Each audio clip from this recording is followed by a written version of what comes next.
We start, of course, with a check-in of the economic snapshot. So here's the economic snapshot for this week. This is the week when COVID-19 overtook heart disease to become the single highest cause of death in the United States. I'm reminded of something I read more than a month ago, a comment out of Italy. Somebody said at first everybody knew someone who had lost their job, and now everybody knows somebody who's died.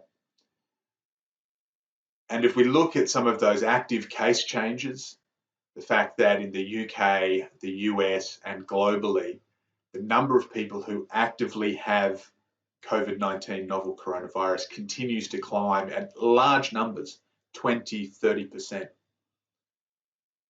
The health crisis continues and continues without a clear idea of when exactly that might end. I am, of course, continue to be heartened by the Australian figures, which is where I live, by a little bit of luck being an island nation, by being a little bit further back and being able to respond sooner than some of the other countries. We do certainly seem to have peaked both new cases and in active cases, and a 42% decline in active cases this week is a third consecutive week where those numbers have declined. Very briefly on the other indicators, the stock markets were flat again this week. The UK finally released their February unemployment data, which was up by 1%. That's fairly out of date in the coronavirus world, but it is, of course, worth remembering across the unemployment and the GDP growth figures where we have no new updates this week. The UK had a negative quarter of GDP growth in the middle of last year. Their December quarter was flat, neither grew nor shrank. And if a recession is 2 consecutive quarters of negative GDP growth, and those UK figures and similar weakening across the US, Australia, and many other developed countries, is a reminder that while the pandemic may have been somewhat unexpected and unpredictable in terms of its exact timing, the recession was less so. We were overdue in a cyclical sense for a recession, and many of the economic fundamentals were softening well in advance of COVID-19 pushing it over the edge. That's important to remember because that also points to, one, how we need to transform our businesses because those economic fundamentals were weak, and two, that even if we were miraculously able to rid the world of COVID-19 this week, there would still be some of the economic fundamentals in business and in our communities that would need transformation, that would need changing. Now, one question I received during this week, and it's certainly something that a lot of media attention is given to, is how much can we actually rely on some of those coronavirus numbers? China, way back in January, and certainly again more recently, has been accused of fudging the numbers or outright lying. Of course, similar conversations are going on in the UK, where there are some estimates that 40% more people may have died than the official record because of how it's defined. The US, where there's certainly great political pressure in the White House to minimize the seeming effect of what's going on. And those things aren't limited. I mean, even in Australia, where the numbers are much rosier, the reality is that our government has changed the definition of an active COVID-19 case 12 times since February. So are those coronavirus numbers a little bit of horseshit? Absolutely, absolutely they are. But there's two things we need to remember. One is, in what way are they horseshit? And two, does that make them any different to all of the other indicators that we might be looking at? There's a great joke in economics about a man who loses his keys and is drunkenly searching for them underneath a street lamp.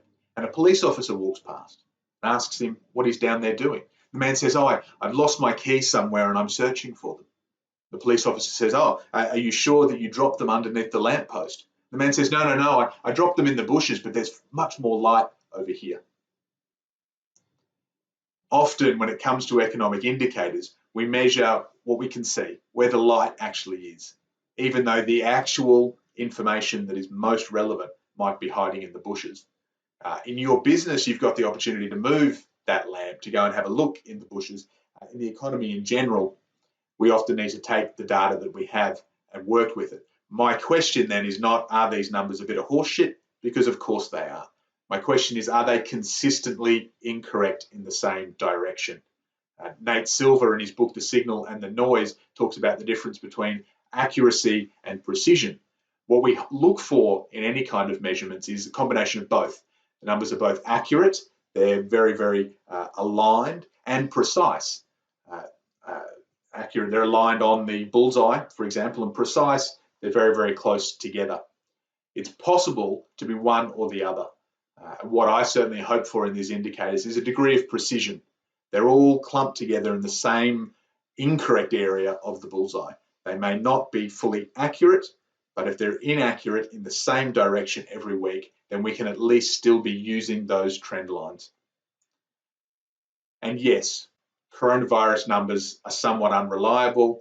At least we have some consistency as we measure those trends week to week. The markets, we think about the stock markets, so much noise. They were very flat again this week.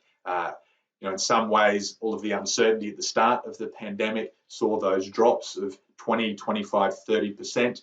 The uncertainty now means that many of them are treading water.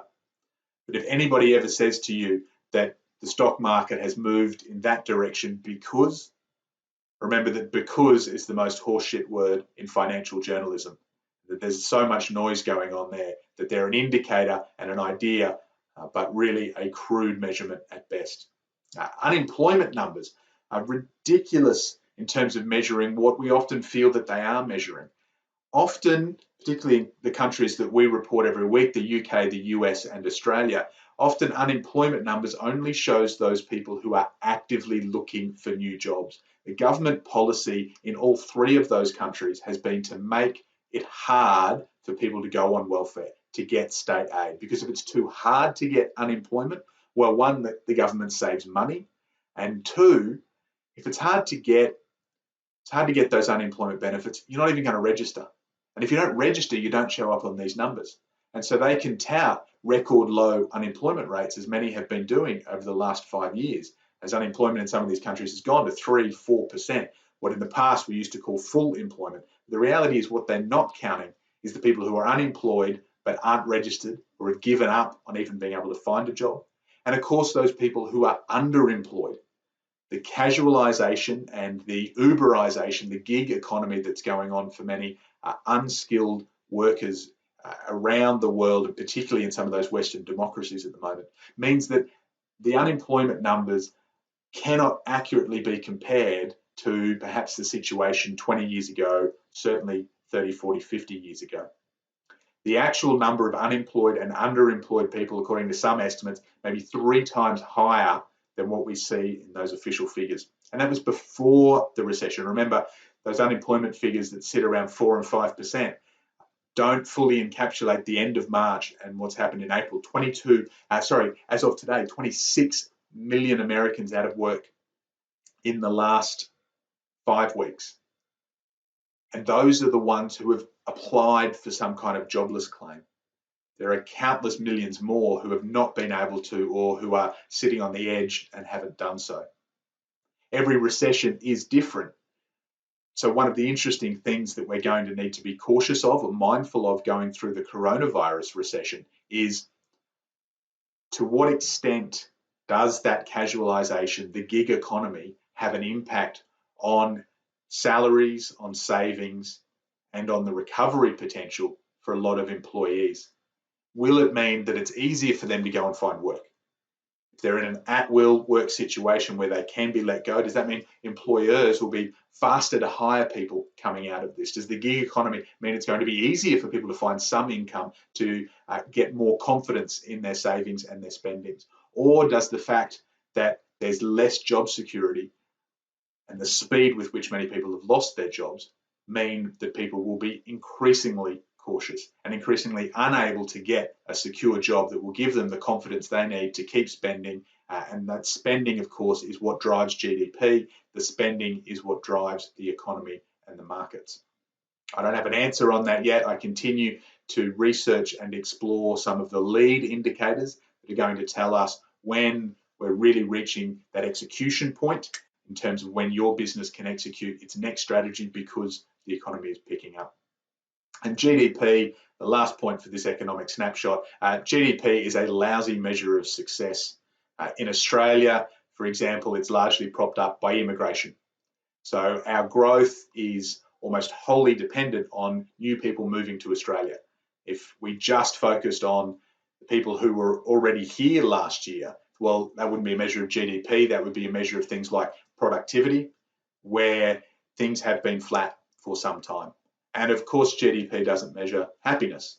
Would you rather be rich and miserable or okay, stable economically, but happy? Sadly, a lot of people would rather be rich and miserable. GDP, of course, doesn't measure all of those, but it is the official way that we track whether or not we are in a recession. So in other words, are the coronavirus figures horseshit? Absolutely. Are all of our financial metrics horseshit? Absolutely. Are we doing what we can to focus on some of them that will give us some signal so that we don't get lost in the noise of day-to-day media, and so that we can use that information to make our own decisions within our lives and our business? Absolutely.